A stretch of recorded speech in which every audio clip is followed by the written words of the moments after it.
ଅତି 3 ଘଣ୍ଟାରେ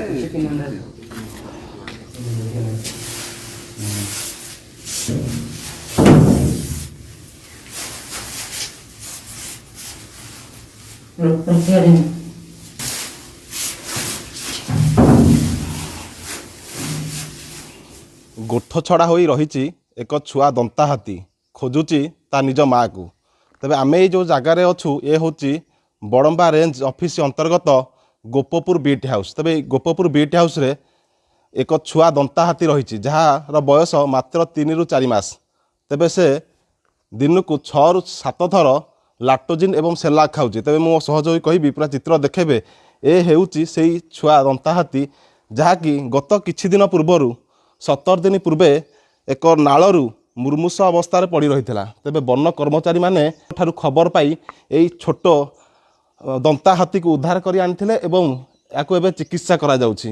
ମୋ ପାଖରେ ବନ ବିଭାଗର ସ୍କ୍ୱାଡ୍ ଅଛନ୍ତି, ତାଙ୍କ କଥା ହେବା। ଏଇ ଯେଉଁ ହାତୀଟି କେତେ ଦିନ ପୂର୍ବରୁ ଏହାକୁ ପାଇଥିଲେ, କେଉଁ ଜାଗାରୁ ପାଇଥିଲେ? ଏହାକୁ ପ୍ରଥମେ 16 ଦିନ ପୂର୍ବରୁ ପାଇଥିଲୁ, ଛାଞ୍ଚୁଣିଆରୁ ପାଇଥିଲୁ। ସେ ଗୋଠରେ ଆସିଥିଲା, ଗୋଠରୁ ଇଏ ହେବାରେ ତା ଦେହ ଖରାପ ହେବାରୁ ଖସି ପଡ଼ିଥିଲା। ତେଣୁ ତାକୁ ଉଠେଇକି ଅଣା ହେଇକି ତାପରେ ଚେଷ୍ଟା ଜାରି ରଖିଛି, ଚିକିତ୍ସା କରିବା ପାଇଁ କରାଯାଉଛି। ଆଉ କ'ଣ କ'ଣ ତାକୁ ଖାଇବା ପାଇଁ ଦିଆଯାଉଛି? ଦିନକୁ କେତେ ଥର ସେ ଖାଉଛି?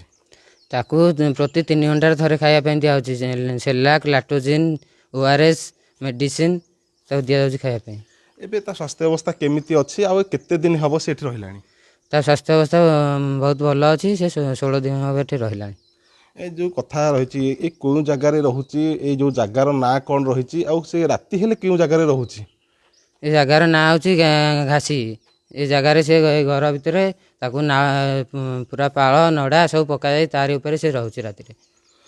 ଯେହେତୁ ଗୋଟେ ହାତୀଟିଏ ରହିଛି, ଆପଣ କେତେ ଜଣ ଏଠି ଜଗୁଛନ୍ତି? ଆଉ ଅନ୍ୟ ଯେଉଁ ବଡ଼ ବଡ଼ ଯେଉଁ କର୍ମଚାରୀ ଅଛନ୍ତି, ରେଞ୍ଜର କୁହନ୍ତୁ, ଫରେଷ୍ଟର, ସେମାନେ ଆସୁଥିବେ ଦେଖିବା ପାଇଁ? କେମିତି ସେମାନେ ଆସୁଛନ୍ତି ପ୍ରତିଦିନ ତଦାରଖ କରିକି ତାକୁ ଦେଖା ରଖା କରିକି ଯାଉଛନ୍ତି। ଡାକ୍ତର କିଏ ଆସୁଛି ଦେଖିବା? ଡାକ୍ତର କପିଳାଶ୍ୱର ଆସୁଛନ୍ତି ଦେଖିବା ପାଇଁ।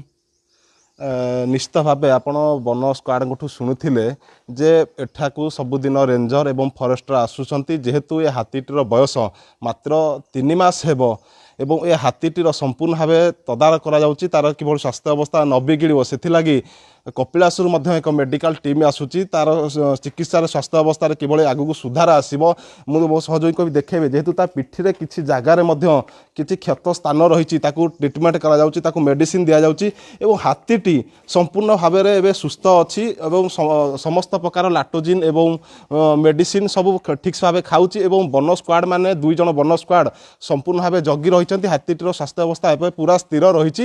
ତେବେ ଆଗାମୀ ଦିନରେ ମୁଁ ଯାହା ବୁଝୁଥିଲି ରେଞ୍ଜରଙ୍କଠୁ, ଆଗାମୀ ଦିନରେ ଏ ହାତୀଟିକୁ କପିଳାସର ନନ୍ଦନକାନନକୁ ନିଆଯିବ ଏବଂ ସେଠାରେ ତାକୁ ରଖାଯିବ। ସେଠାରେ ଲୋକମାନେ ତାକୁ ଦେଖିବେ ଏବଂ ସେଠାରେ ସେ ଆଗାମୀ ଦିନରେ ରହିବ ବୋଲି ଯାହା ରେଞ୍ଜରଙ୍କଠୁ ଆମେ ସୂଚନା ନେଇଥିଲୁ।